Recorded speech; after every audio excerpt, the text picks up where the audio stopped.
every single trauma is attached to a version of us that was not loved. And that's the kind of the basis of what a trauma is like some version of us got wronged or an emotional loop left open. And so when we can find this trauma, we have to find the version of us that holds it and go back and not exile that version of us. Like for me, the addiction, a long time, I was like, get away. I'm not that guy anymore. Like bullshit. That guy lives inside of me. And until I can love on him and say, hey bud, what's going on? Like, what do you need right now? That's when the intensity and the duration of these traumatic memories or triggers decreases massively. Hello, everyone, and welcome to the Flow Over Fear podcast, where it is our mission to help you to rise above fear and realize your ultimate potential in leadership and life. I'm your host, Adam Hill, and it is my goal to share with you the human side of high performance. My guests share their experience with fear, anxiety, struggle, challenge, and most importantly, despite all of it, how they rose above it to achieve incredible results. So, if you're ready to rise up, let's get started. Well, hello, everyone, and welcome to Flow Over Fear. Thank you so much for being here.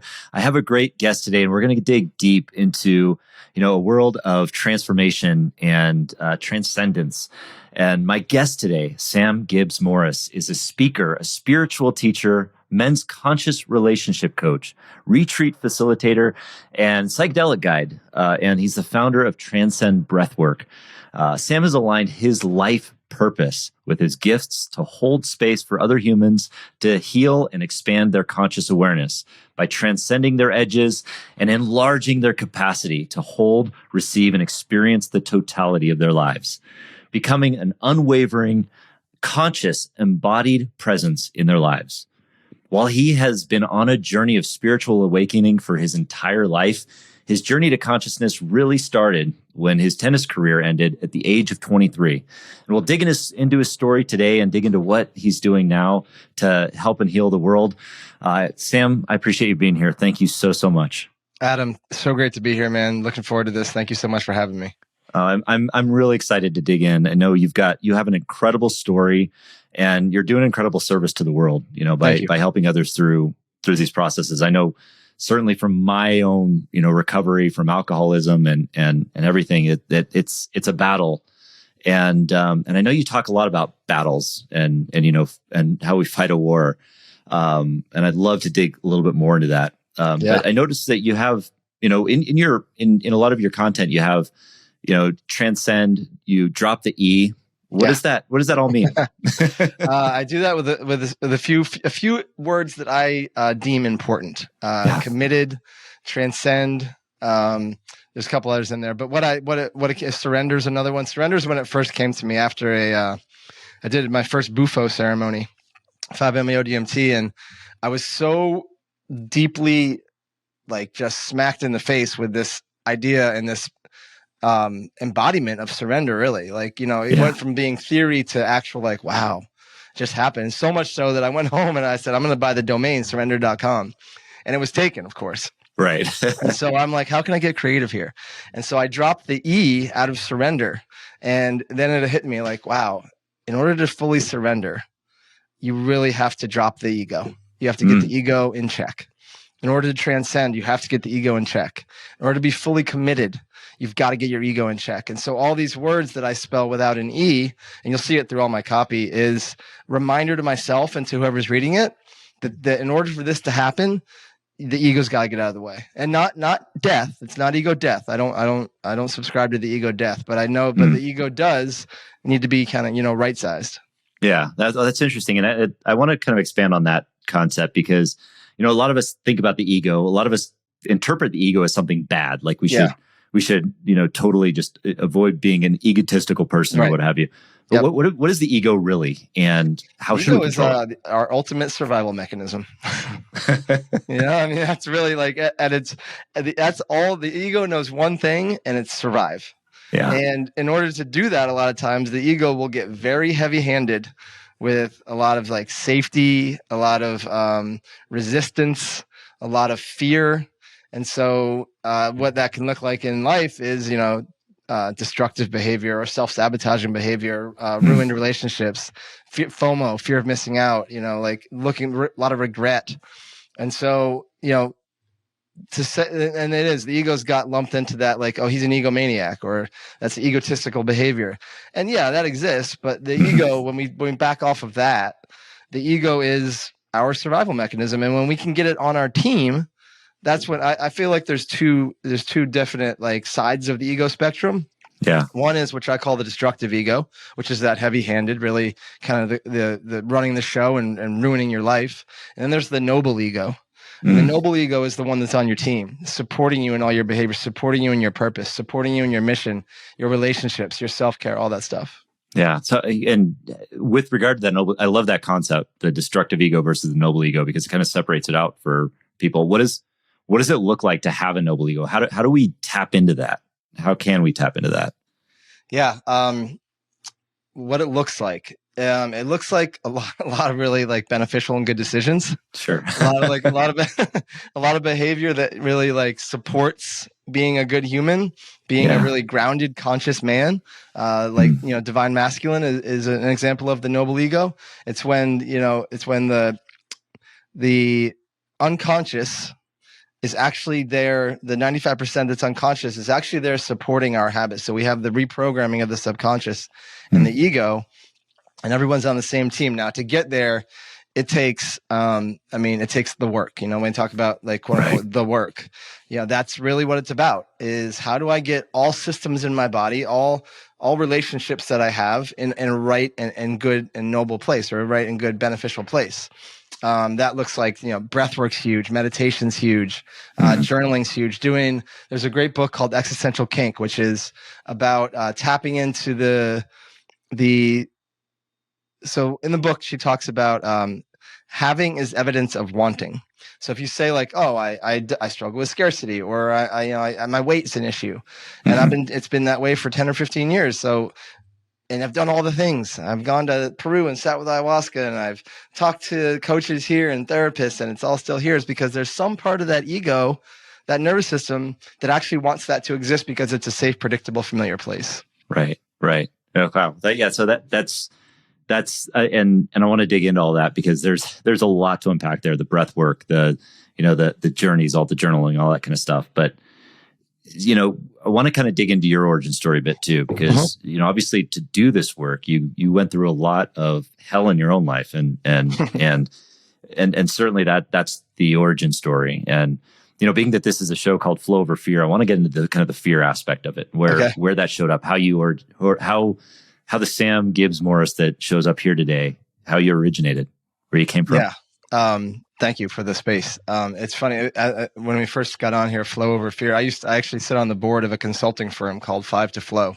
Oh, really? Oh, wow. And it's based in the Flow Research Collective and all the principles of Stephen Kotler and that whole thing about the flow triggers and flow, the kind of the flow cycle of, introduction, mastery, challenge, introduction, mastery, challenge, I love that. So, I want to dig into that, because I'm a huge fan of Stephen Kotler. So great. Please. Yeah.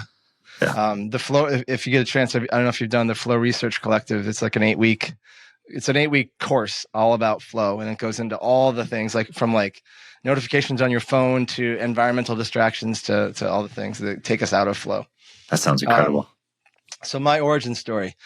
Where'd the fear come from? The fear came from when you introduced me and you say that my spiritual path has been since the day I was born. Obviously, the day I was born, I didn't know that. Doing this work and diving in and really like going inward a lot, it's become clear to me that that's what happened. That's the way it's been. And the reason I say that is because for me, immediately when I was born, breathing was a challenge for me. Really, really severe asthma, really, really severe food allergies, which cause anaphylaxis, which is the throat closing up. I had a tendency from ages 5 to 15 probably, where I would choke on food a lot. Like I had the Heimlich maneuver done on me 5 or 6 times. So all this stuff goes back to breath. My umbilical cord was around my head, emergency C-section when I was born. So immediately, breath was a complicated relationship for me. And so when you look at respiration, respire is of the spirit. inspiration, respiration. That the root word of breath is spirit.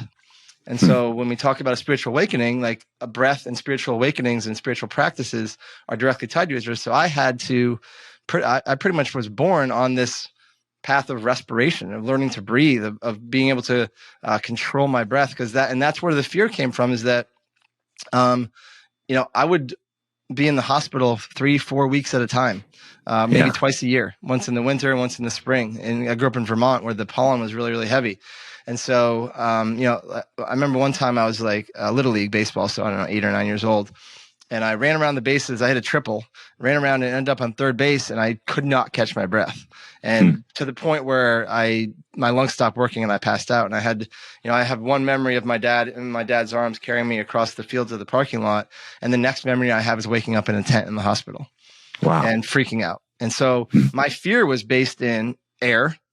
Am I gonna make it through this day without having an asthma attack? Food. Am I gonna go to this birthday party and eat a cake that has some sort of nut in it? Food. Am I gonna swallow this and choke? If something gets stuck in my throat. So I had a lot of fear of the world, and I also had a lot of distrust and fear are kind of like best buds. Sure. And so I learned very early on, and again, it's, doing this work, you look back, at the time I didn't know this was happening, but I didn't trust my body. My body was not, like, the lungs didn't work, the throat didn't work. I couldn't eat what I wanted. There's bullying involved on it. And so there was shame there. All this stuff, the experiences of childhood made me very scared of not only the world, friends and food and air, but of my own body. So I'm living in this body that I'm scared of is going to betray me. And it did a lot of times. And I'm so blessed and grateful that my parents were attentive in there and able to get me. I mean, we lived in the woods in Vermont. So it was, 45 minutes, 70-mile-an-hour car ride at 2 a.m. to get to the hospital, meet the doctor there. So it was a little hairy at times, but this is where that fear came from, was just not being safe, not feeling safe ever in my body and in the world. Yeah. And that's a fear, that not a lot of people can relate to. There are people out there, of course, that have allergies, but to be afraid of the world around you. Where many people are afraid of being bullied or being afraid of rejection or those kinds of things that come in that are ego related. But these are really life-threatening things for you. Yeah. That's heavy. Yeah. And the way that I landed on that was through recovery from addiction, AA. I battled it for a long time in and out of AA and not really paying attention, not really wanting to be there. A lot of 20 plus times in jail, 6 rehabs. And finally, when I was serious about it, I was in the rooms of AA, and you hear a lot of these stories that, alcoholic household, physical, verbal, sexual abuse. And I'm sitting there like, I don't know why I'm here. Like, what got me that? Like, what am I just like? So I a lot of times just said, like, I was just having a lot of fun and it got out of control.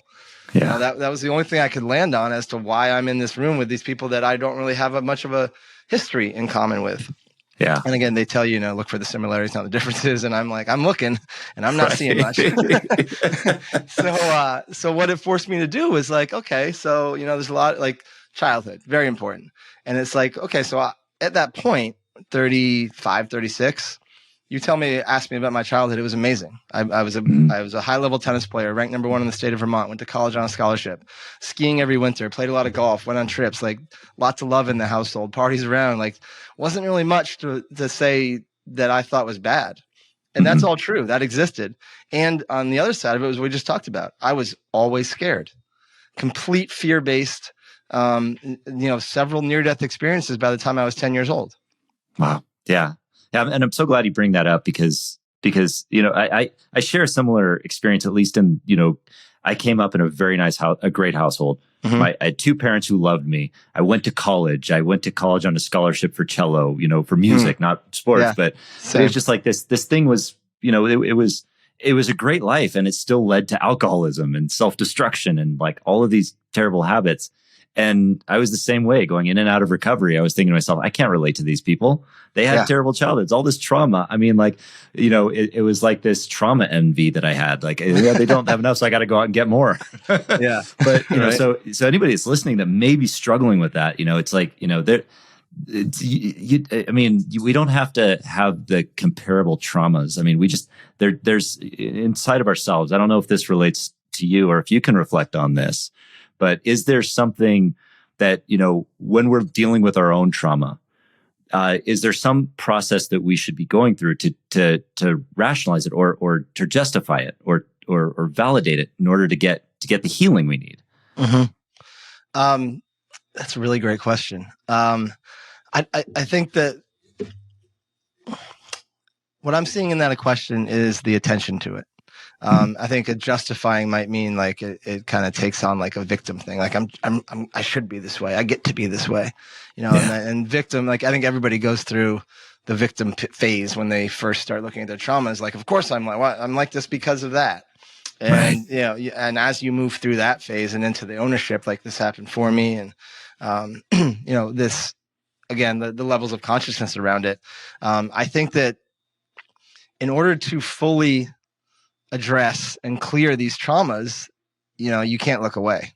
That's the bottom line, and that's what alcoholism is looking away. That's what addiction is. It's like, I'm not gonna look over there. Like, I'd rather look at this pile of cocaine over here. This is better.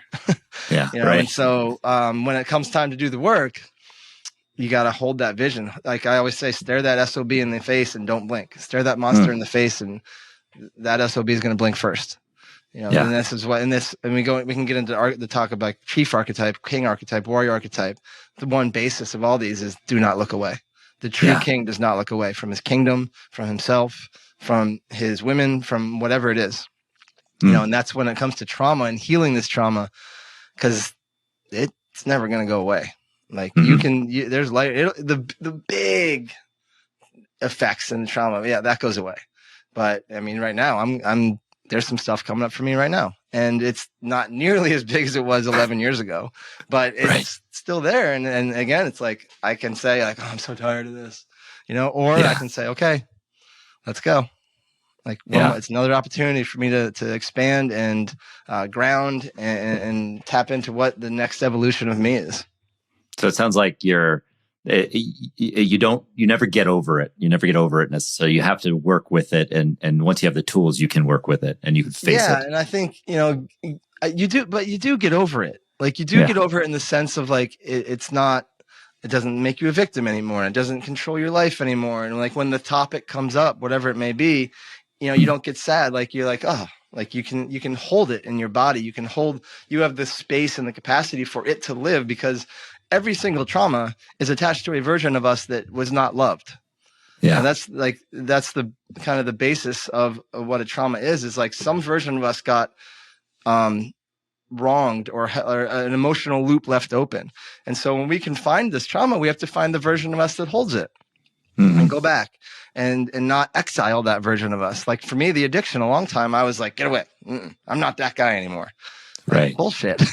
That guy lives inside of me. And until I can love on him and say, hey, bud, what's going on? Like, what do you need right now?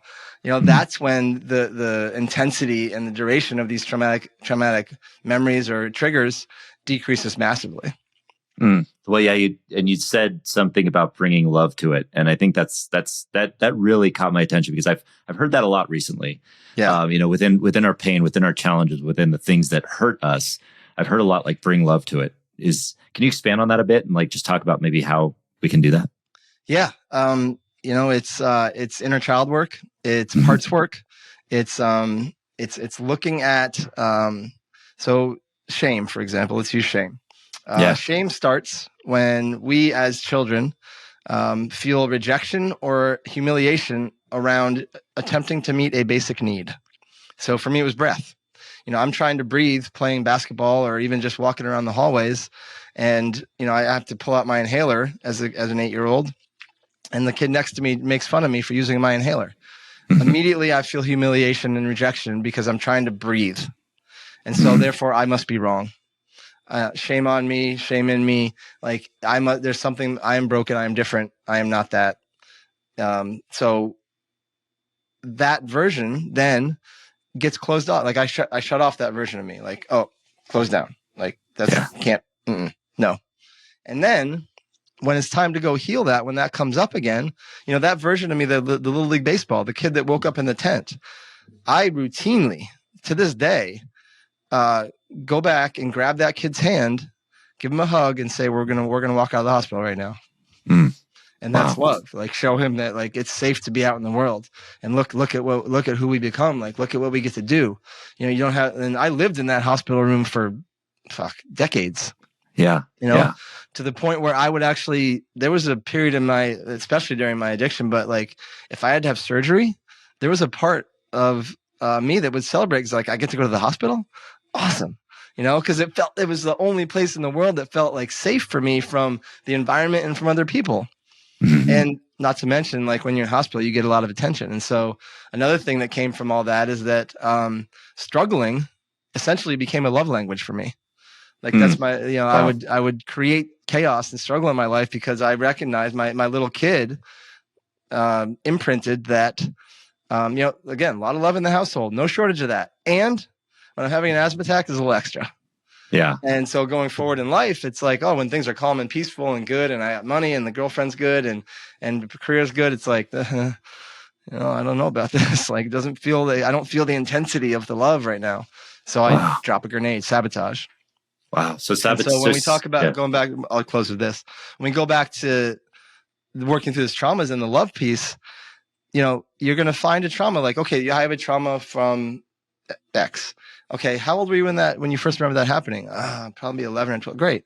Go back to being 11 or 12. Find a picture of yourself when you're 11 or 12 and spend time with that person. Spend time with that version of you and just be there and say, what do you need right now? And listen and hug and hold and eye contact. And over time, what that does is, you know, in the quantum, we heal 7 generations back and 7 generations forward. You know, we're healing so much when we just go back and give that version of us that didn't get what it needed, we give it what it needed now. Wow. Well, I'm feeling that a lot right now too, just because, you know, looking back, you know, you're causing me to reflect on my childhood and some of the pain I felt even back then of just, you know, feeling afraid of talking to people or feeling socially awkward and all of those things. And I've never thought, I mean, to go back and send love to myself. But then I think and even just thinking about that in this brief moment, it brings up just a lot of, I don't know, it feels a lot more, I feel a lot more freedom in that sense. That's very powerful. Well, yeah, because you get like that version of you essentially didn't feel like it had permission to exist. And so when you talk about it, when we go back and like, oh, like there it is, the 13-year-old kid that was, you know, too shy to go talk to the girl or whatever it was. In this moment, like you and I, in this moment right now, that version of you that felt no permission is getting permission. And that's the freedom you feel. Yeah. Yeah. That's powerful. I very much appreciate that because, I mean, when you bring up the shame, that was kind of my flavor of suffering in the day, you know, and I think maybe it's maybe a lot of us feel that. Because that very definition, once you're naming it, it's powerful. And you know, so you had this childhood of you know, what with challenges with, you know, with breathing and all of that, and you got into tennis, and that kind of, then you became a high level tennis player. Yeah. Can you kind of share a little bit about how you went from, you know, you know, being in the hospital many times, finding comfort there, to kind of becoming a tennis star on a college scholarship, you know, that kind of thing. Yeah. So, you know, part of that, feeling shame and different than my peers, and running around soccer, basketball, baseball, football, you know, there was a lot of feeling of like a burden in those sports, team sports. What if I'm, you know, running down the field with the ball and I have an asthma attack, I'm going to let my team down. And it happened, you know, and kids would make fun of me. So I felt very, you know, being in a team environment, although I love those sports and I still do, it was very hard to be in that environment, with that kind of burden on my shoulders. And so then I found tennis. And it fit. So it's a sport where you run around for about maybe 15 seconds and then you get to rest, and you switch sides every 2 games. And so you get these constant rests, these short bursts, which I was okay with. I was fine with that. It was the long distance stuff that would really tucker me out. And, I was out there alone.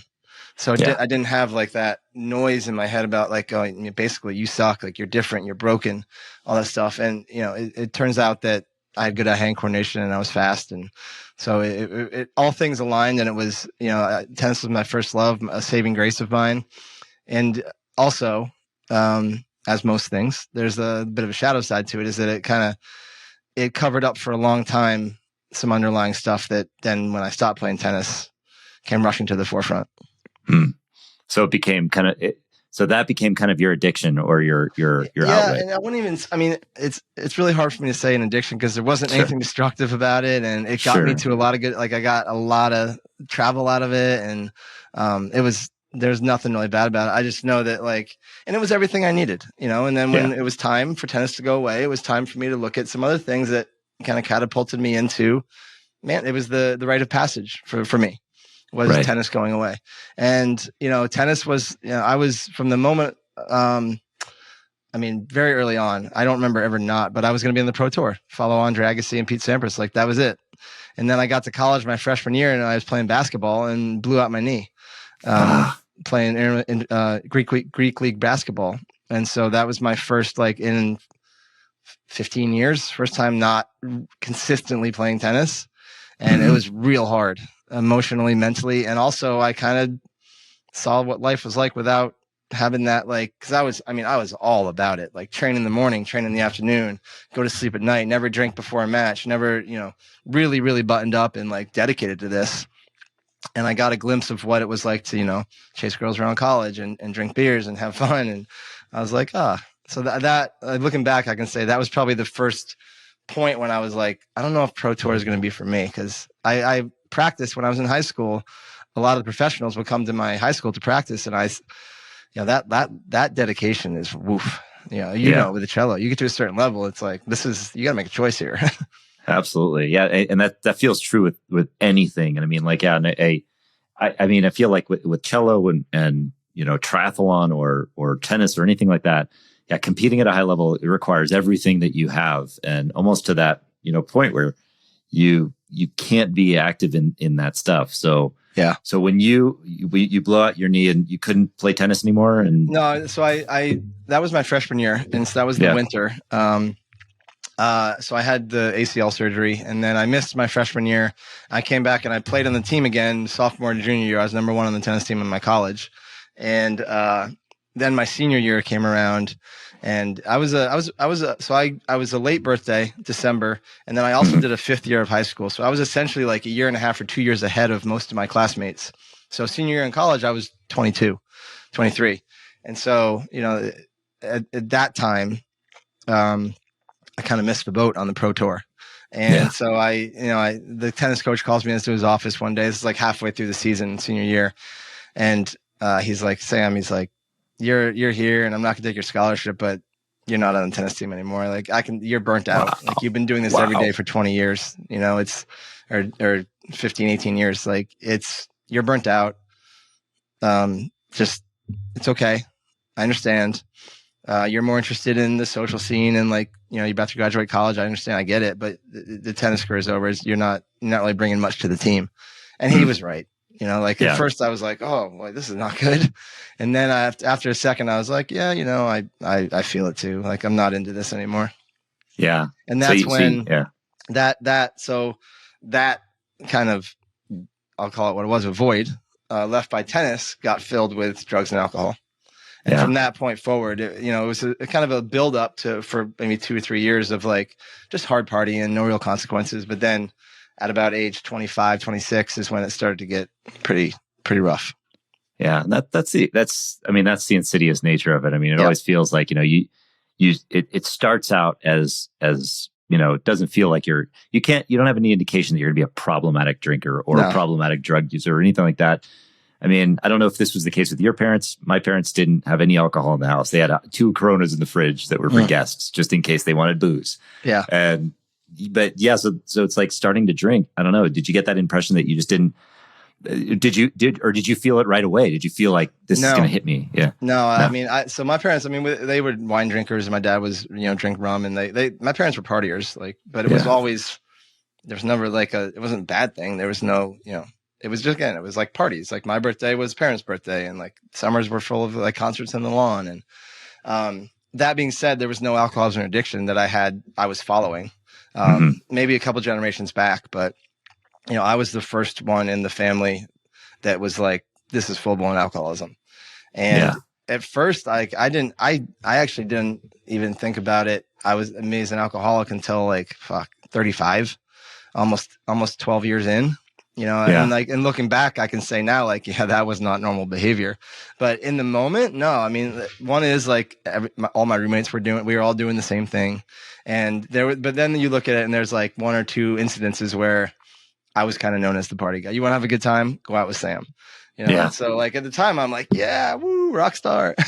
But looking back, it's oh, I see what was happening there.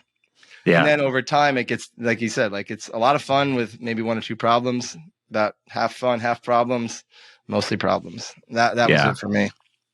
Yeah. And I know the problems part, it usually goes down a similar path. Lots of, lots of dark times, lots of jail, lots of all sorts of stuff. What was it? Was there anything in particular for you that gave you the motivation you needed to get sober to get sober, or just was the bottom for you? Yeah. It's a yes and. So within that, 23 to 38, that 15, 18 years, 20 to 38, there was a lot of broken relationships, a lot of lost careers, suicide attempt, 20 times in jail. 8 nights was the longest I ever spent in jail, 6 trips to rehab. There was a lot of destruction and physical, emotional, mental pain. And then it was November 1st, 2012. And I was in North Carolina, and at 4 a.m., all my friends, friends, quote unquote, they all left, and I was sitting there at my kitchen table with a bunch of cocaine and a bottle of rum, and it kind of all the, you talk about, in those moments, all those moments, all of a sudden kind of knocked on my door and said, whoa, you want to continue doing this, or do you want to stop? And in that moment, I said, I can't go on. I can't. I saw my parents' faces. I saw my sister's faces. I saw all, it all was right there and present with me. And that was it. In that moment, I called up 911 and said, you need to take me to the psych ward. Stayed there, went right to rehab. And that was the last drink I ever had. And I mean, I've never once since that moment had any sort of desire to have a drink of alcohol. It was just, I wouldn't even say it was definitely low. I had been I had a suicide attempt, and I had DUIs and 8 nights in jail. There was some bottoms that I hit. This was more so just the end for me. Yeah. And that was that. That was that. Would you say it was kind of the cliche, sick and tired of being sick and tired kind of thing? Yeah. Times 1,000. Yeah. Right. Yeah. I was just so tired of the pain, and I just knew, and I was scared. I was I don't, alcohol is such a crutch. I was I don't know how this is going to look, but I know I can't continue like this. Yeah. Well, congratulations on almost 11 years here. That's incredible. Yeah. I'm also a 2012 baby. I got sober in January. So awesome. Congrats. Yeah. I think that's it. There's just times in our lives, it seems, that we finally get willing, and that willingness is just so important. And I never realized that until, I got sober, and I had the same kind of feeling when I got sober. Mine was more of a bottom, I'm in a DUI, I'm in jail, I'm I can't do this anymore, I'm a danger to myself and others. But it was just this, I can't, I'm completely willing now. I'm giving myself over to this process. Mm-hmm. I'm not going to dance in, I'm just going to do it. And the desire kind of goes away at that point, or the desire, at least for me too, went away. Yeah. It's incredible. So I think one other thing about that willingness, I had the willingness to stop, and there was also behind that, fueling that, was this willingness to be a beginner at life. I moved all the way across the country to San Francisco, didn't know anybody, didn't have a job, left corporate America and went in to be a personal trainer. And, that willingness to be a beginner allowed me to rapidly excel in the first couple of years. With going to a city where I went to AA meetings instead of bars, and I got into essentially the first step onto the path that I'm on now as far as career and purpose goes. And so, that willingness, and then that being okay with being a beginner was massive for me in the beginning. Wow. So It really wasn't like trying to fit the square peg in the round hole. Then it was just like, I'm going to try and fit sobriety into the life I have now. It's just like, I'm going to let everything go. Be a complete beginner. Wipe the slate clean. Like I had no address. I had no money. I had barely any clothes. Like it was like, it almost wasn't a choice, but it was a choice. Right. Yeah. Yeah. I mean, I guess we always have a choice, and it can go dark if we make the, continue to make those choices. But so I kind of want to get into, because where you've come since then, I mean, and I don't want to gloss over obviously the big amount of transformation that you've had since then, but what you're doing now is so powerful, from, coaching men, to transcend, and find their, and find and rediscover masculinity in a new way. Breathwork, psychedelics. Yep. I want to touch on that, on like your concept of like transcending your edges, or getting to the edge. So can you talk a little bit about that? Yeah, absolutely. So, edges, some people call them triggers. Some people sabotage behaviors, it's patterns, it's things that don't serve us anymore. And what happens a lot of times is that we'll meet an edge and then recoil from it. And so we end up and then we have this, really small lane that we live in, where these edges that we're afraid of, or we don't want to look at, or they seem too big for us to handle, essentially become a prison for us. So relationships is a big one for a lot of guys, women too, but I work with guys. And so, a lot of guys aren't ready to see what a relationship will show them about the mother wound, about childhood rejection, about all this stuff. And so they end up not only not showing up for themselves in the relationship, selling themselves out, but then the woman feels unsafe. The woman feels rejected or abandoned, because the guy's so shut down, because these edges that he has, that he hasn't looked at, shame, insecurity, I'm not enough, the three big ones.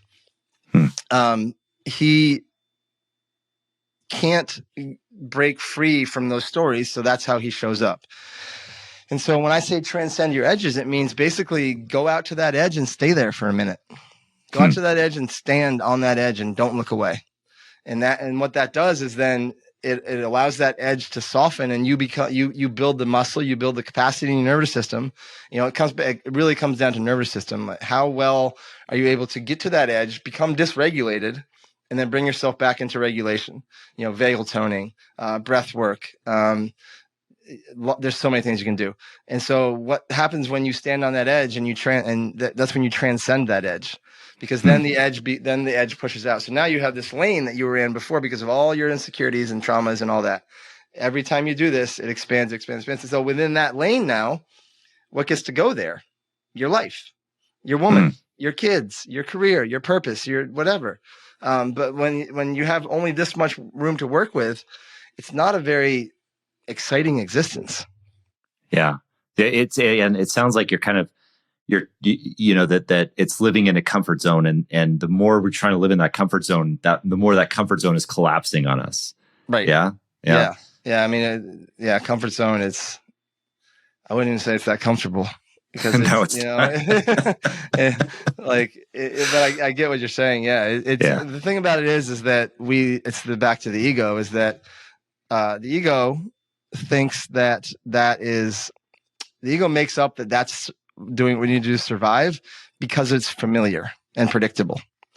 So ego does not like unfamiliarity and unpredictability. That to the ego is like, well, we're about to die, no matter what it is. Reptilian brain kicks in. And so when we can expand those edges and then the feedback loop to the ego is like, oh, it's okay out here. Like, we can do this. And that's what getting the ego on your team is all about. And that's when you transcend your edges and you step into the fullest capacity that you can to hold it's all about the feminine energy. The feminine energy is literally the feminine being in front of you. And also life force itself is a feminine energy. And so if you're closed off to either of those things, you're closed off to all of it. And so what I do is I work with men to say, how well can I hold this woman in her storms, in her chaos, in her feminine energy that's foreign to my body? Because I like the structure and the checklists.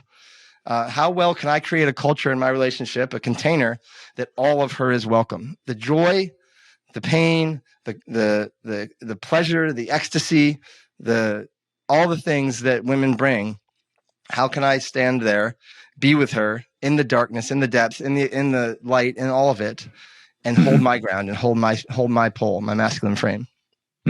Wow. Yeah. That's touching on something pretty powerful that I wanted to dig into too, because that's another thing, like in addition to the ego, that kind of gets like, there's a stigma against it, like masculine energy and things like that, people might think are negative, but you talk about feminine energy being that life force around us. And where does masculine energy fit in? How do we balance the two? What are we looking for in that relationship? So what we're looking for is it's a balance. I would say it's more of an allowance. How well am I able to allow all of it? So this is what masculine consciousness is essentially. It's a 360-degree awareness that comes from the masculine center, the lower dantian, the core, your masculine core. How well can you be? How well can you hold and be with all the things? And so within yourself, you have masculine dominant, feminine dominant men. And it doesn't mean that they're straight or gay. It just means that there's the balances are different inside everybody. And the more that the man can be in his primary energy, the masculine energy, the more that the feminine energy gets to do what the feminine energy wants to do, which is love and be energy and flow and rest and have fun and be joyful.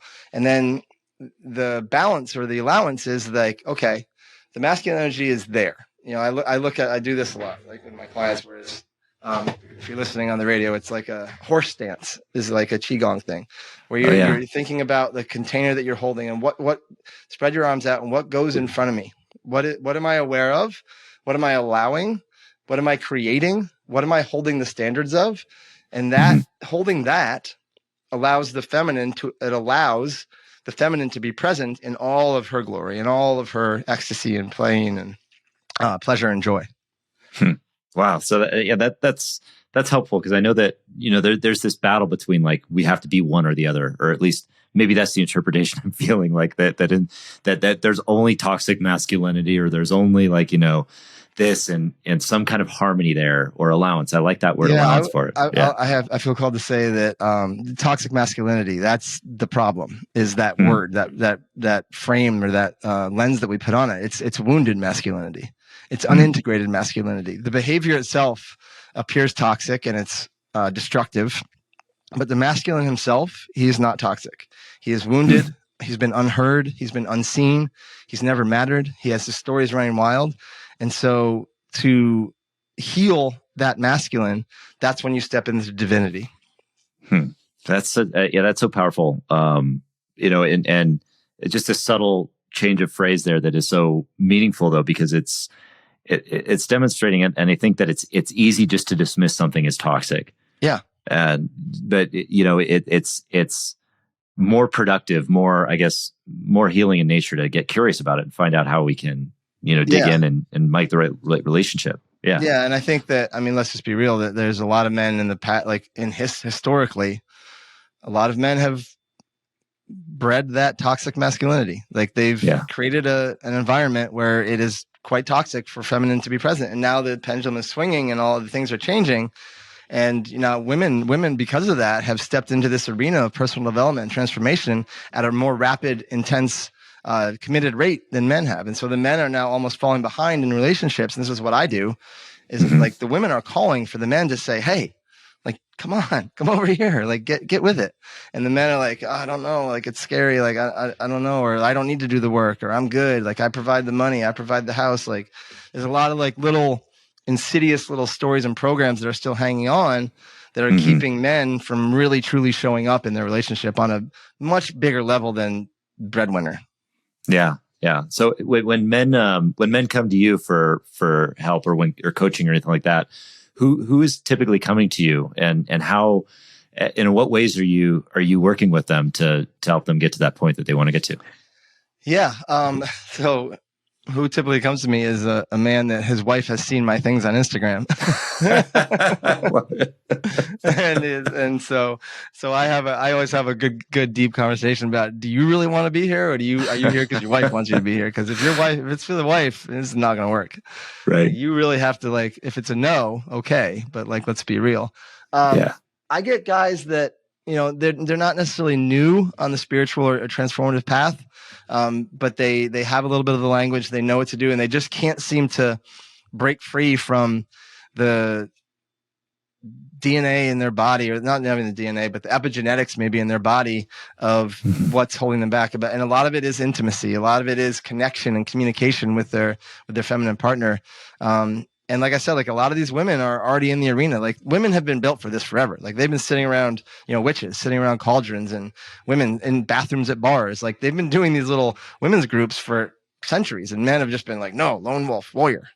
And so there's a lot of catching up to do. And so these men that come to me are the ones that are admitting, like, hey, I need to do something to catch up, or just meet my woman where she is, because what I'm doing is not working. It looks like a lot of nagging. It looks like a lot of disconnection, a lot of like tension in the household. And then the man gets isolated and angry and begins to shut down. And this cycle begins of the woman. Her nagging is essentially, it's not nagging. It's asking him, like, please do more. Like, come to me. And the man says, tendency to think is like, if it's not, it's black or white. If I start and I suck at it, she's going to leave me anyway. So I don't want to live in that gray between, like, just starting and being where she is. And that's not true. What's true is that what the women want more than anything is to see effort. Yeah, that kind of resonates with a lot of what I've heard, especially with regard to, like, how men, or at least, I have this instinct, and I don't want to speak for all men, but I know that this is true of a lot of men, want to just fix the problem, and not hear it. And I'm always like, well, there's a solution here. Let's work through the solution. Let's find it. And that irritates the hell out of my wife, because it irritates. And it also makes her feel rejected, because it doesn't give her experience space to breathe. No one, and that's essentially telling her what to do. So and this is part of the masculine energy, the container of holding it. Like, allow her to come, say, hey, I like, maybe she's going to bitch for 2 days. Maybe, and you can't be like, well, here's the solution. I got the solution. No, she has to invite you into that conversation. And when she does, that's when the solution is asked for and chosen. But if you cut her experience off, she will feel shut down, unheard, unseen, unloved. And that's when the bedroom falls apart. That's when the relationship falls apart. That's when everything is when the man just wants to just be masculine about it, essentially. Yeah. And that's when a man that has a good masculine feminine balance inside of him can hold that container, can stand in that storm with her and just be there with her. Just be there. Just be there. I like that. So it comes to presence, and I want to kind of touch on the breathwork side of it too, because you do breathwork or breathwork coaching and lots of retreats and things like that. And can you talk a little bit how you do that? Because there's there's like a million different breathwork exercises that I see out there. What's your approach, and how are you helping people with that? Yeah. So I've done, like I said, like I've actually been doing breathwork since I was 5 years old. Doctors would give me breathing techniques to do when I'm having an asthma attack, to essentially regulate myself. And again, didn't know it at the time, but looking back after doing a bunch of breathwork journeys myself in the transformational space, and then doing a lot of education around it, I'm like, oh, I've been doing this for my whole life. And so what I've done is I've basically taken my experience, my education, my learnings, my own innate internal wisdom that I've, the claircognizance that I have, that a knowing of what needs to happen. And I've created this Transcend breathwork, where it's designed to kind of, not slowly, but it's designed to bring you to those edges and hold you there. Not for too long. I mean, the rounds are 12 to 15, maybe 20 minutes, but you're going to be at that edge and stay there. And then when you come out of that, people literally feel the space in their body. Like they literally, like I've had people vision things about their future that they have been writing about for 10 years, like getting on a stage and speaking. One of my clients was, I've had this dream of speaking and I've never been able to see it. And during the breath work, he actually finally was able to get, because there's an edge there for him. He was able to get past that and actually saw himself on stage. Oh, wow. And so having these, holotropic or altered states of consciousness experiences allow us to see what we don't know is really what it comes down to. Because, we as humans, our body keeps the score. Our body is the living library of everything we've experienced. Our mind can forget or justify or push down. But when we can shut our mind off for an hour or 45 minutes in a breathwork journey and allow the body to free itself of traumas and somatic experiences, that's when freedom in the body, freedom in the mind, and freedom of trauma happens. Wow. So this breathwork, the Transcend breathwork method, it's holotropic. You get people to their edges. It's a little holotropic. It's a little shamanic. It's a little somatic. It's a little bit of everything that because I like them all. And I really created. So one of the big things I read in a book, it's create what you would like to see in the world. Mm-hmm. So I created a breathwork journey, 60 to 90 minutes, depending on the group and what's required, that I would like to go through. And it's very, very unique, and it's very, very different than a lot of things out there. But what it does is it allows the people to go at their own pace, and also really invites them to say, what else is here? What else is here? What else is here? Well, I love that whole idea around that, because it brings a sense of intentionality to it. I mean, I've practiced breath work in the morning, and it's become a routine just to say, okay, this is how I'm going to get energy this morning and wake up. Yeah. But the intention of actually getting to your edge, or getting to the edges, expanding that lane, so to speak, that you're talking about, there's a ton of power in that. And I think that there's a lot of, and it sounds like it's a similar journey to something you might look at with something like psychedelics, which is something else you work with too. Mm-hmm.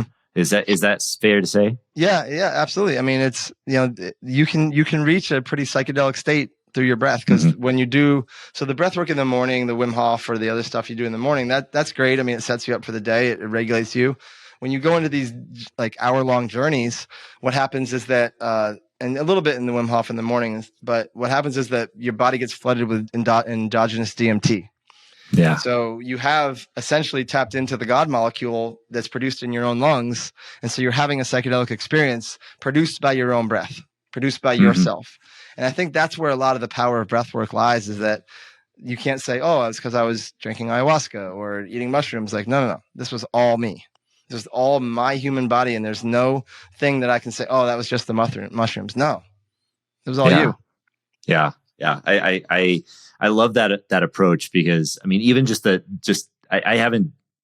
I've never done a 1 hour breathwork session. It sounds incredible. Yeah. And, but just the 20-minute Wim Hof sessions in general, I mean, they give you that feeling of okay, well, I've gone to some kind of edge of my comfort zone there. Yeah. I don't know what's there, but yeah, there's definitely a lot to that. That's powerful. And how do you? So, are you doing those breathwork that Transcend through retreats? Through how are you delivering those? It's pretty much a through line. I do it at retreats. I do it as part of. So when people come sit with me for either mushrooms or bufo, I work with them leading up to the ceremony. I work with them for the ceremony, and I work with them for 6 weeks after the ceremony for integration. And breathwork is part of the integration process. If it's at a retreat, there's going to be one day where it's breathwork. So this breathwork is powerful enough that, if you're at a mushroom or even an ayahuasca retreat, and you're, you don't want to do breathwork and the psychedelic on the same day. It's too much for the system. So on one of the off days, we'll do some breath work to really get them into that body, because it's a very embodied experience. Yeah. And so, and then I do it when I have my one-on-one coaching clients. I work with them for 3 months at a time, and we usually do I aim for 2 breathwork sessions in that 2 month or that 3 months, because it really does it accelerates the growth so much. Yeah. Yeah. Wow, that's powerful. And how do psychedelics play into it? Because I know that that's obviously also kind of unfortunately a controversial subject right now, even though there's tremendous evidence, tremendous power to the benefits of those psychedelic works. How do those play into our role, and who is best suited for something like that kind of treatment? Yeah. The role they play is they're the ultimate tool. It's the ultimate hack cheat code. And that brings me to the point of like who these right for. They are right for people that have done a shit ton of work as a human being.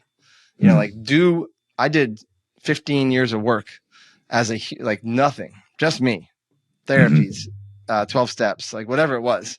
I was doing this work without any medicine, without any enhancements, without anything else. And I don't like to use the word earn a lot, but you almost have to earn the right to sit with these medicines. And the reason I don't like to say the word earn is because it's really what it is that if you don't do enough work as a human being, they're not going to help you. Yeah. They potentially will make it worse.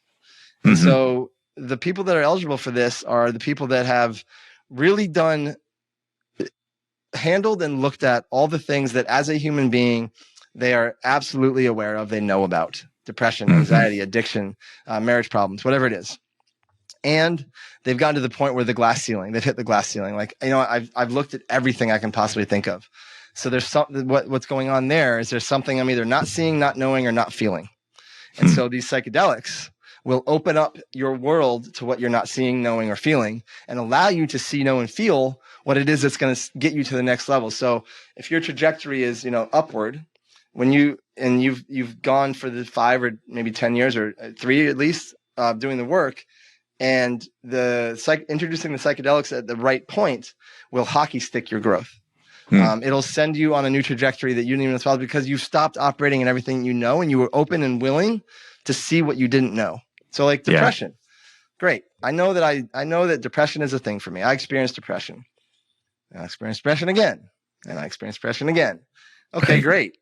So if it keeps coming back like that, and the template and the cycles are there's something like why are you holding on to depression? Because depression is a very safe place to exist.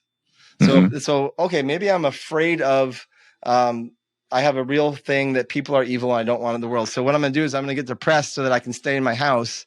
And so until you can look past the depression or the anxiety or the addiction and see what's actually there, nothing's going to change. Yeah, that's you answered my next question too about that because obviously one of the concerns is abuse of those psychedelics and to say that like you need to do some of the work first or that's the person it's meant for.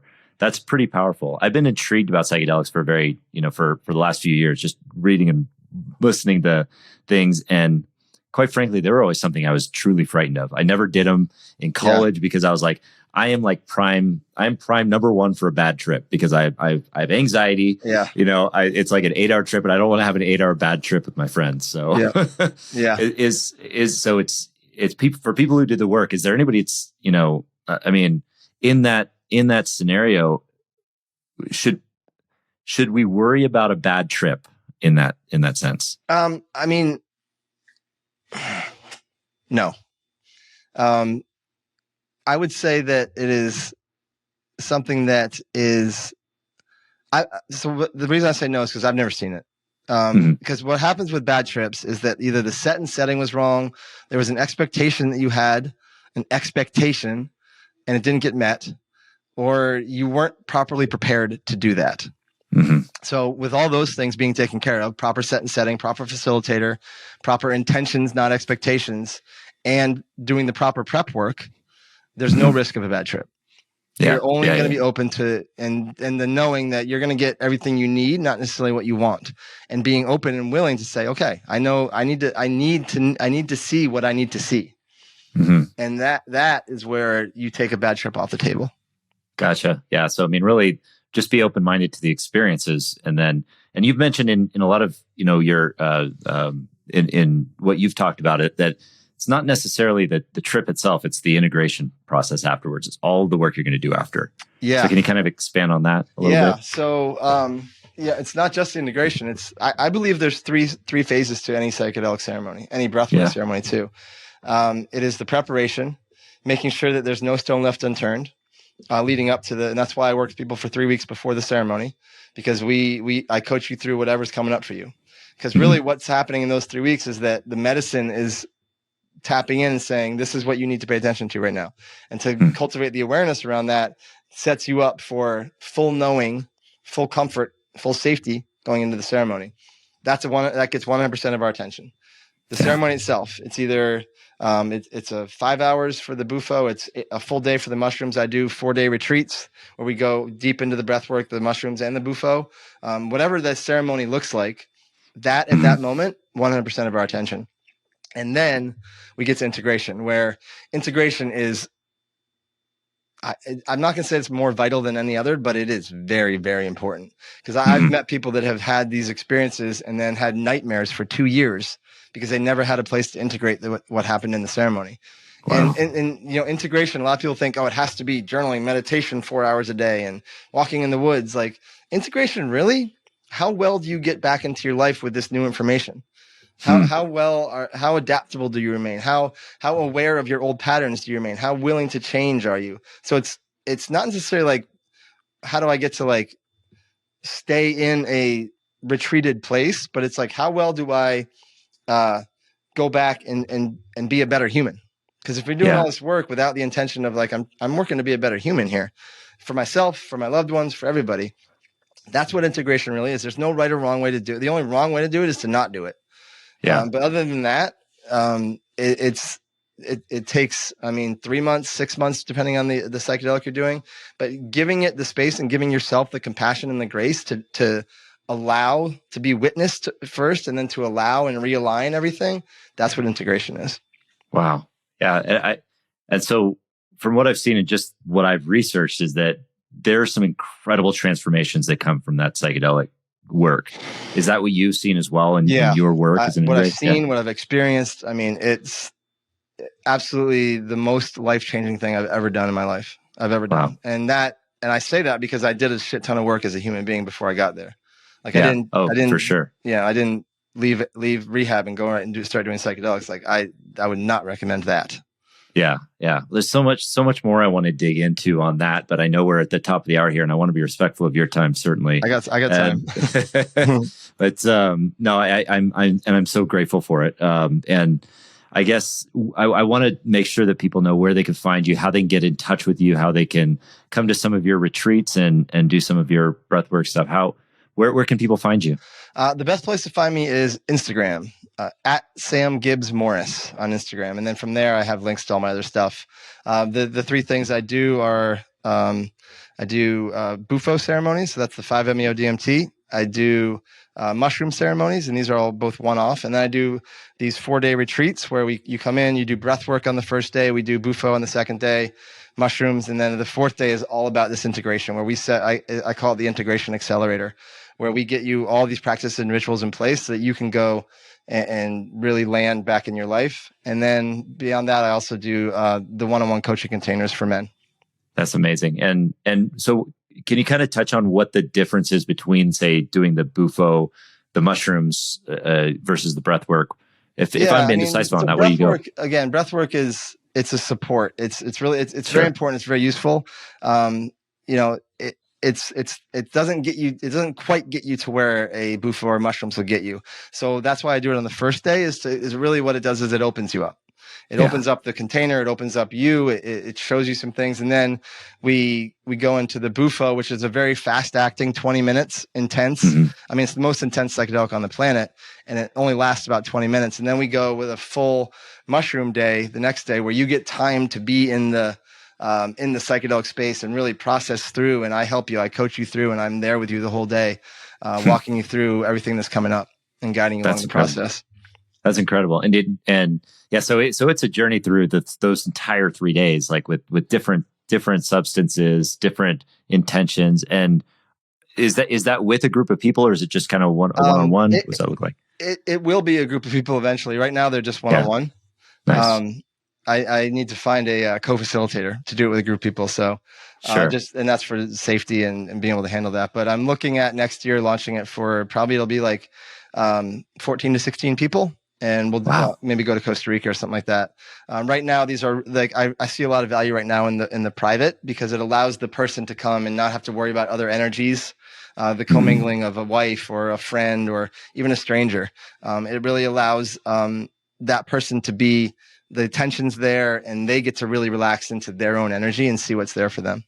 That's incredible. Wow. Well, thank you so much for shedding some light on that. And I know it's at least in at least in the last few years, it seems to be getting a little bit less stigmatized as far as the psychedelic research. And I'm so glad, because there's so much power in it. And you're doing really, really great work. I'm really grateful for you and the transformation you've made and the gifts now that you're sharing for the world. Thank you very much, Sam. And thank you for joining me today. Yeah. Yeah.